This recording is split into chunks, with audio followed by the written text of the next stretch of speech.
Hello नमस्कार दोस्तों, स्वागत है हमारे YouTube चैनल मैथ दर्शन पर। मैं पूनम चंद। आज रियल एनालिसिस का पार्ट पढ़ेंगे जो परीक्षा की दृष्टि से बहुत ही महत्वपूर्ण टॉपिक में पूछा जाता है। अब रियल एनालिसिस के पार्ट के बारे में हम चर्चा करेंगे।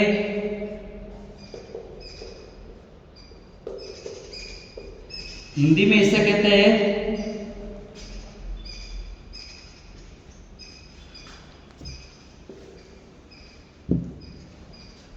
वास्तविक विश्लेषण।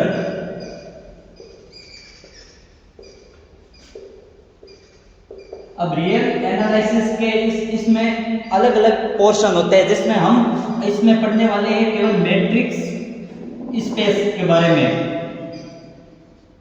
मैट्रिक्स स्पेस के बारे में इसमें चर्चा करेंगे। केवल मैट्रिक्स स्पेस का हिस्सा बीएससी में बहुत ही महत्वपूर्ण है। इसमें से 2-3 थ्योरम है जो बहुत इंपॉर्टेंट है और क्वेश्चंस भी है मैट्रिक्स पर, वो भी काफ़ी बार एग्जाम में आए हुए हैं। तो हम चर्चा करेंगे मैट्रिक्स स्पेस पर। हिंदी में इसे कहते हैं द्विरीय समष्टि। द्विरीय समष्टि पर चर्चा करने वाले।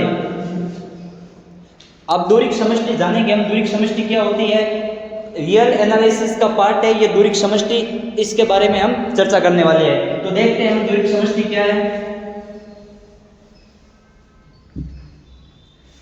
हमारा टॉपिक है आज का मैट्रिक्स स्पेस। मैट्रिक्स स्पेस यानी द्विरीय समष्टि।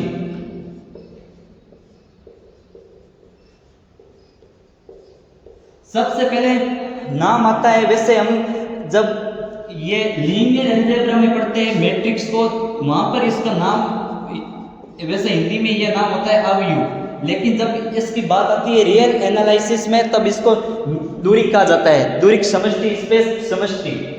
अब दूरी क्या होती है? दूरी आप नाम से देख लीजिए, पहले नाम से परिभाषा बनाइए। दूरी यानी डिस्टेंस यानी डी, डिस्टेंस ऑफ सेट यानी कोई एक सेट है, ये कोई एक सेट है। जैसे हम पहले इसे समझते हैं फिर इसकी परिभाषा सीक्वेंस से लिखते हैं। पहले सेट है, इसको हम अगर किसी सेट से अगर हम क्या करें, प्रतिचित्रण यानी मैपिंग। अगर हम किसी सेट का एक्स से मैपिंग करते हैं तो वापस रियल नंबर, यानी ये जो सेट होगा ये भी एक रियल नंबर से, ये जो ये सेट है वो भी एक रियल नंबर से। ये अगर दोनों सेट को आपस में यानी मैपिंग करवाई जाए, हम पहले एक मैपिंग का कोड पढ़ते थे। जैसे एक्स क्या है, डिस्टेंस यानी इसके अवयव है एक्स, और ये कोई दूसरा सेट है इसमें भी एक्स अवयव है। इस दोनों में रियल नंबर आते हैं। रियल नंबर, इसमें भी रियल नंबर है और इसमें भी रियल नंबर है। अब ये रियल नंबर यानी इससे इसका प्रतिचित्रण मैपिंग, यानी ये एक एक्स है सेट, ये मैपिंग का अर्थ आप समझ सकते हो कांच से। जैसे अगर ये इसके सामने आएगा तो वापस क्या देगा, रिजल्ट ये देगा, यानी इनपुट ये आउटपुट ये देगा वापस।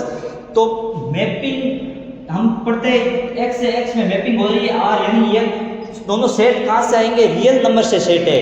इसका जो डोमेन है ये डोमेन रियल नंबर है, ये ध्यान रखना, डोमेन रियल नंबर से आता है। दोनों का डोमेन रियल नंबर है, रियल नंबर से रियल नंबर में मैपिंग हो रही है। अब इस डी को दूरी कब कहेंगे, डी को दूरी जब कहेंगे हम निम्न स्थितियों में दूरी कहेंगे। आगे इसकी कुछ कंडीशन है 4-5, अगर वो कंडीशन कोई फॉलो करती है, कोई भी सेट या कोई अगर वो कंडीशन फॉलो करती है तो वो क्या कहलाएगी, दूरी कहलाएगी। अब वो कंडीशन कौन सी है पहले हम यहाँ समझ लेते हैं, फिर लिखेंगे। देखिए पहली कंडीशन है, अगर कोई भी सेट के दो अवयव है, दो कोई एलिमेंट है सेट के, अगर उस दोनों के बीच की जो डिस्टेंस होगी वो हमेशा पॉजिटिव और लेस देन इक्वल टू 0 होगी। क्या ये कंडीशन सही है? हाँ बिल्कुल सही है कंडीशन। अब आप किसी भी दो कोऑर्डिनेट्स में जैसे आप करो, कोई भी दो बिंदु ले लो आप, एक एक्स है एक वाई है, एक्स वाई। अब इसकी डिस्टेंस क्या, बीच की जो डिस्टेंस है वो माइनस में आ सकती है, कभी नहीं आ सकती। इसका मतलब हमेशा डिस्टेंस पॉजिटिव और इक्वल ज़्यादा से ज़्यादा 0 होगी और पॉजिटिव होगी, माइनस में कभी नहीं आ सकती। इसका मतलब इसकी डिस्टेंस, पहली कंडीशन ये फॉलो करनी चाहिए, दूरी जो ये सेट है ये कंडीशन फॉलो करनी चाहिए। दूसरी कंडीशन क्या है, D X Y equal to 0, D X Y equal to 0 ये कब होगा, जब या तो x इक्वल टू 0 y हो। अब इसका अर्थ होता है यदि और केवल यदि और केवल यदि, यानी इफ ओनली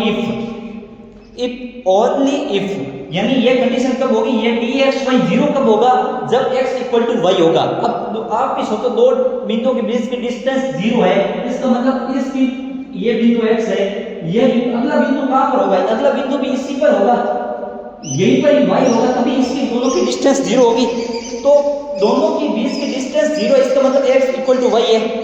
ये कंडीशन समझ आ गई। अब इसका मतलब है अगर ये 0 है तो ये 0 होगा। अब उल्टा भी है कि अगर x बराबर y है तो dxy बराबर 0 जरूर होगा। दोनों तरफ से ये प्रूव होनी चाहिए, तभी हमारी जो दूसरी होगी दूरी की कंडीशन वो सेटिस्फाई करेगी। देखो तीसरी कंडीशन है x y equal to dy x, ठीक है। इसका मतलब क्या हुआ, अगर दो बिंदुओं के बीच की आप दूरी निकाल लो, अगर वापस उन दो बिंदुओं के बीच की दूरी उल्टी निकालो तो भी वो सेम आएगी। अब सेम कैसे आएगी, इसका भी आप एग्जांपल से समझ ले। देखो जैसे ये बिंदु x है, ये बिंदु कोई y है, अब इसकी दोनों के बीच की दूरी निकाल लिया। जैसे हम मान लीजिए ये कोई 0, हम किलोमीटर में कोई दूरी निकालते हैं, ठीक है। जैसे ये किलोमीटर की दूरी है, ये जैसे 3 किलोमीटर है। अब इसकी दूरी बीच की डिस्टेंस कितनी है, नॉर्मली 3 किलोमीटर है। अब वो कैसे निकाली हमने, x माइनस वाई किया, x किया 3 माइनस 0 या 3 नहीं। अब वापस ये कह रहा है y माइनस एक्स करोगे भी तो डिस्टेंस सेम आएगी। अब देखो y माइनस एक्स किया तो 0 माइनस 3 इक्वल टू माइनस 3 है, कभी दूरी माइनस में हो सकती है, नहीं हो सकती। इसका मतलब ये पॉजिटिव ही आएगा, इसका पॉजिटिव ही आएगा। इसका मतलब दोनों की अगर दूरी आप बार बार करोगे तो दोनों इक्वल ही आएगी। दो बिंदु या दो आप कार्टेशियन पॉइंट लो, कोई भी लो, उसकी दूरी हमेशा इक्वल ही आती है। ये थी हमारी तीसरी कंडीशन। अब चौथी कंडीशन बहुत ही महत्वपूर्ण है। चौथी कंडीशन क्या है, अगर दो बिंदुओं के बीच की आप डिस्टेंस निकालोगे वो हमेशा लेस देन होगी, लेस देन इक्वल होगी। किसके इक्वल होगी, अगर किसी दो अन्य बिंदु dy z, अब इस दो बिंदुओं की दूरी का योग करोगे तो वो हमेशा इस एक दूरी के योग से हमेशा बड़े आएगा। ये भी हमें पता है, इक्वल आएगा, ये भी हमें पता है। बस ये अगर कोई भी मैट्रिक्स ये चारों कंडीशन फॉलो करती है, सॉरी मेरे सेट, कोई भी सेट अगर ये चारों कंडीशन फॉलो करता है, इसका मतलब वो सेट क्या कहलाएगा, दूरी कहलाएगा, वो दूरी की समष्टि कहलाएगा, ठीक है। अब हम इसे एकदम पहले सीक्वेंस से लिखते हैं।